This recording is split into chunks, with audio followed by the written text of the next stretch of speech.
It's another Q&A edition of Optimal Health Daily, episode 105. Get ready to maximize your potential with Optimal Health Daily, the podcast that brings you the best content in health, fitness, and nutrition 5 days a week. Your optimal life awaits. Now here's your host, Dr. Neal Malik.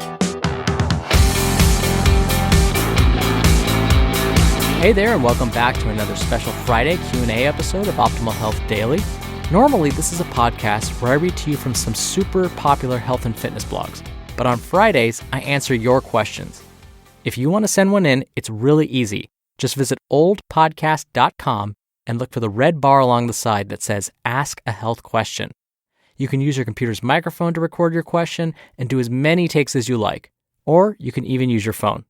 Again, just visit oldpodcast.com and I'd love to help you out. It's one of my favorite parts of this show. You can also call and leave a message. The number is 61 I love OHD. And we're doing small bonus giveaways for anyone that submits an audio question. You'll be entered into special raffles to win books and more. So all the more reason to ask a question. And with that, let's begin the Q&A and start optimizing your life. Hi, my name's Jessie from Australia, and I've got a question about cardiovascular health. I did a 2.5 kilometre family obstacle course on the weekend and couldn't keep up with my 8-year-old. And my husband said that my cardio fitness needs to be better for long-term health.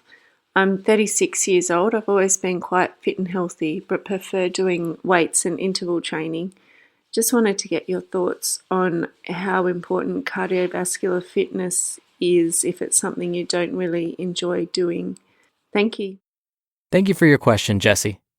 In my experience, when people hear the term cardio or cardiovascular activity or aerobic exercise, which basically all mean the same thing, images of the crowded, noisy, and sweaty gym environment come to mind. You can just see those gym rats getting in their cardio by jogging on their treadmills or cycling along on their bikes, trying to distract themselves from the monotony by listening to music or this podcast, thank you for that, watching their favorite movies and TV shows on their phones, playing on Facebook, catching up on their reading, playing solitaire, anything to take their minds off of the next 30 to 60 minutes they have to endure just to make their hearts healthier. But please know that getting in a good cardiovascular workout doesn't have to be like this. Let me respond to your last question first, Jessie. Yes, cardiovascular activity is important. Making your heart work harder than it normally would does in fact make it stronger. It also helps keep your arteries healthy and flexible, releases good-feeling hormones, and may help prevent a number of chronic diseases like type 2 diabetes, some forms of cancer, and possibly Alzheimer's disease. But again, you don't have to spend time on an elliptical, a treadmill, or even a stationary bike to achieve these results. For example, you mentioned you enjoy working with weights. By shortening the amount of rest time between your sets, you can begin to incorporate more of a cardiovascular workout. For example, let's say you were working your biceps, and you just performed a set of bicep curls using dumbbells, and you lifted the weights 8 times. Translated another way, you performed one set of bicep curls for 8 repetitions. Usually what happens is folks will put down the weight, rest for 2 to 3 minutes, and then repeat that exercise. If you wanted to make your heart work a bit harder, rest for only 30 seconds before picking those weights up again. Now, I must mention that you probably won't be able to lift the same amount of weight after only resting for 30 seconds. You'll probably have to use a lighter weight instead, but that's okay.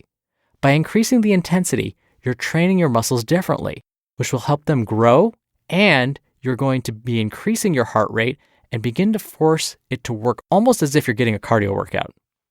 I'll share a personal example. A while back, my buddy and I were getting frustrated with our usual gym routine. We saw an ad for those boot camp style classes. He really wanted to try it.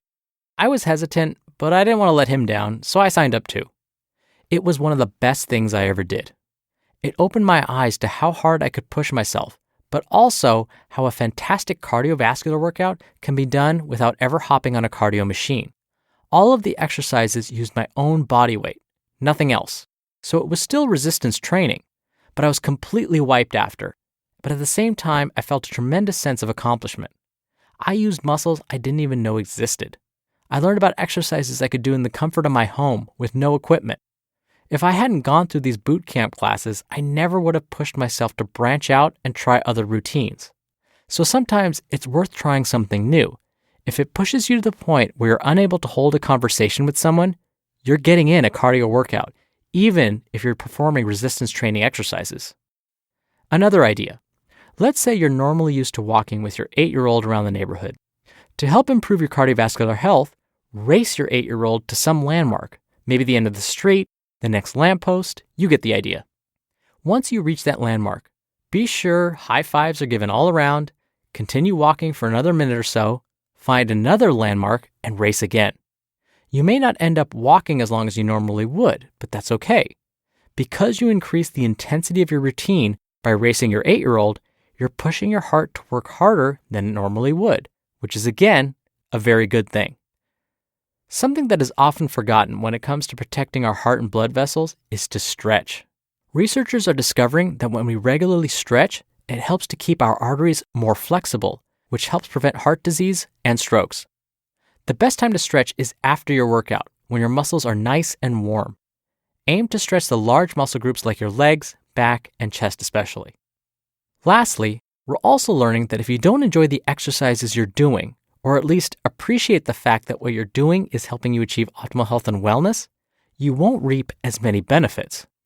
We used to think that if you're able to just go through the motions, put your time in at the gym, distract yourself a little bit, and get out, that was enough to help prevent a number of diseases. But that doesn't appear to be the case. You have to at least believe what you're doing is beneficial. You have to have some sense of appreciation, or dare I say, enjoyment of the exercises you're doing. Now don't get me wrong. If you're on the treadmill and you truly hate what you're doing, yes, it will still provide benefit to you, but just not as much as if you appreciate it and really think about, wow, me being here walking on this treadmill is so good for my body right now. That's the kind of appreciation I'm talking about. But it doesn't have to be like that. That's why finding those activities that make you happy and or modifying those that you do enjoy is a great way to ensure that all of your hard work will pay off in the end. Thank you again for your question, Jesse. I hope that helps. And don't forget, you'll be entered into our small special raffles to win books every month. If you have a question that you'd like to send in, it's really easy and totally free to do it. Just come by oldpodcast.com and look for the Ask a Question button. From there, it'll walk you through the process. It's super simple. And again, we do special raffles for those of you that send in an audio question. So, just a little bonus incentive to do that. You can also call and leave a message at 61 I love OHD. Either way works. Either way, I will hear your question and hopefully get a chance to respond to it. That's another week of Optimal Health Daily in the books. I hope you have a wonderful weekend, and I'll see you on Monday, where your optimal life awaits. Hello, Life Optimizer. This is Neal Malik, creator and producer of this show, and Optimal Living Daily, the brother podcast of this one. Literally, I'm Dr. Neal's brother. If you like the format of this show, you'll love Optimal Living Daily too, where I also read to you from blogs, but cover other topics like personal development, finance, and minimalism, from bloggers like Derek Sivers, The Minimalists, Zen Habits, and many more. So for more amazing content read to you for free, come subscribe to Optimal Living Daily too, and together we'll optimize your life. You've been listening to Optimal Health Daily. Be sure to hit the subscribe button to stay up to date on each new episode, and head to oldpodcast.com. That's oldpodcast.com for a free gift, as well as more actionable tips and resources to help you maximize your potential. Thanks for joining us, and remember, your optimal life awaits.